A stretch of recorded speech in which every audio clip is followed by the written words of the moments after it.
অনন্তলাল সিংহ। তো ফাইনালি কেউ বলে বিপ্লবী, কেউ বলে ডাকাতের টিজার চলে এসছে এবং টিজারটা জাস্ট আগুন টিজার হয়েছে। অসাম লাগছে টিজারটা দেখতে। ফার্স্ট অফ অল যে ডায়লগগুলো রাখা হয়েছে, জঙ্গলে হায়না আর শিয়ালের উৎপাত বেড়ে গেছে, তাই সিংহকে তো আসতেই হতো। বুদ্ধিমানদের শুধু ইশারাই যথেষ্ট ভাই, এটা কাকে বলা হয়েছে।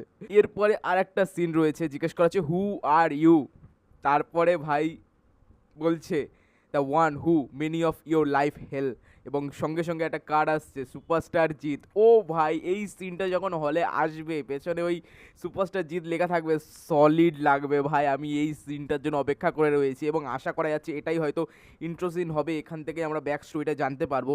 এবং থ্যাংক গড ভাই, কোনো একটা ডাকাতের সিনেমায় ফাইনালি ডাকাতি দেখানো হচ্ছে। এমন এমন সিনেমা আগের বছর রিলিজ হয়েছে ডাকাত লেখা আছে কিন্তু ডাকাতের কোনো চিহ্ন নেই। যাক, এখানে ডাকাতিটা দেখানো হয়েছে, সেটা ভালো। জিদ্দার অনেক কটা লুক রয়েছে, 7 থেকে 8টা, আমি ঠিকঠাক গুনিনি, তাও যেমন মনে হলো দেখে 7 থেকে 8টার মতো রয়েছে লুক। প্রত্যেকটা লুক অসাম লাগছে এবং জিদ্দাকে তো ভাই আমাদের টলিউডের মধ্যে সব থেকে বেস্ট দেখতে, হ্যান্ডসাম দেখতে এবং ফর্সাও টুকটুক করে একদম দেখতে। তো তাকে সলিড লাগছে স্ক্রিনে, মানে তাকে কম বয়সে বলো বা বেশি বয়সে বলো, অসাম লাগছে। আমার হেভি লেগেছে জিদ্দার যে কটা লুক রয়েছে।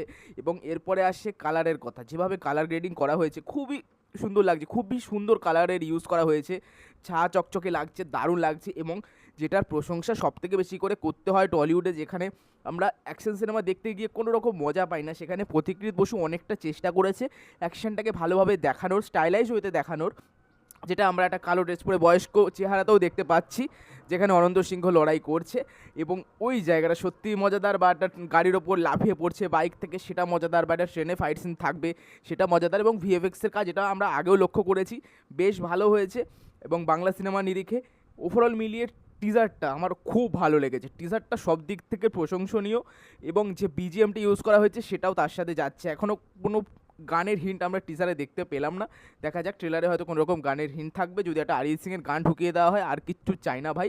কিন্তু এই সিনেমাটা আসছে ভুল সময়, যেটা আমি আমার আগের ভিডিওতেও ডিসকাস করেছি। 27শে মে, এর কিছুদিন আগে হয়তো তোমার 5-6 দিন আগে হয়তো সপ্তরিঙার গুপ্তধন আসবে, আবিরের সোনাদাস সিনেমা, এবং তার কিছুদিন পরেই 5-6 দিন পরে, এক সপ্তাহ পরে আসবে তোমার টক্সিক। তো সেই দিক থেকে বেকার হবে।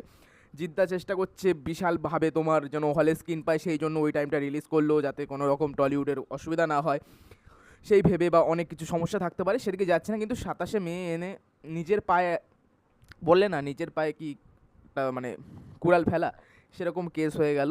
দেখা যাক, আমরা তো দেখেই নেবো প্রথম দিন, এবার দেখা যাক অডিয়েন্সের ওপর যতটা স্ক্রিন প্লে মজাদার করতে পারবে, যতটা বোরিংনেসটা কমিয়ে এন্টারটেনিং ওয়েতে দেখাতে পারবে। আজকালকার দিনে মানুষকে ধরিয়ে রাখা স্ক্রিনে খুবই কষ্টকর রিলসের যুগে, তো সিনেমাটাকে ভালোভাবে প্রেজেন্ট করতে হবে যাতে ফার্স্ট টু এন্ড আমরা এনজয় করতে পারি, সেরকমভাবে এডিট করতে হবে, স্ক্রিন প্লেটে রাখতে হবে। তো প্রতিকৃত বসুর ওপর ভরসা আছে, দেখা যাক। তার উপর প্রথম আমার ভরসা হচ্ছিল না, কিন্তু যখন থেকে রিভিলটা দেখেছি আমার ভরসা আছে যে সে ভালোভাবে বানাতে পারে। এবার দেখা যাক, টিজারটা তো ভাই সলিড হয়েছে এবং কিছু কিছু ডায়লগ কিছু মানুষের জন্যই দেওয়া, যেমন হায়না আর শিয়ালের উৎপাত বেড়েছে তাই সিংহ আসছে, এবং সিংহ অনন্তলাল সিংহ, সলিড লেগেছে ভাই। অনন্তলাল সিংহের তোমার বায়োপিক হচ্ছে এটা, এবং কিছু তোমার মাল মশলা ঢোকানো হয়েছে, সেই দিক থেকে বিভিন্ন অ্যাকশন সিন থাকবে 3 থেকে 4টে, এবং ইমোশনাল সিনও থাকবে, যেখানে এক জায়গায় দেখা যাচ্ছে যে দুটো লাশ পড়াচ্ছে অনন্তলাল সিং। দেখা যাক, খুব মজা লেগেছে আমার। টিজারটা সলিড হয়েছে, রিভিলের মতো টিজারটাও জাস্ট সলিড কাট করা হয়েছে। দেখা যাক, এরপরে ট্রেলার চলে আসবে, কারণ 27শে মে রিলিজ রয়েছে, 1-1.5 মাসের সময় রয়েছে হাতে। তো দেখা যাক কেমন হয় সিনেমাটা, এরপর ট্রেলার আসবে, গান আসবে।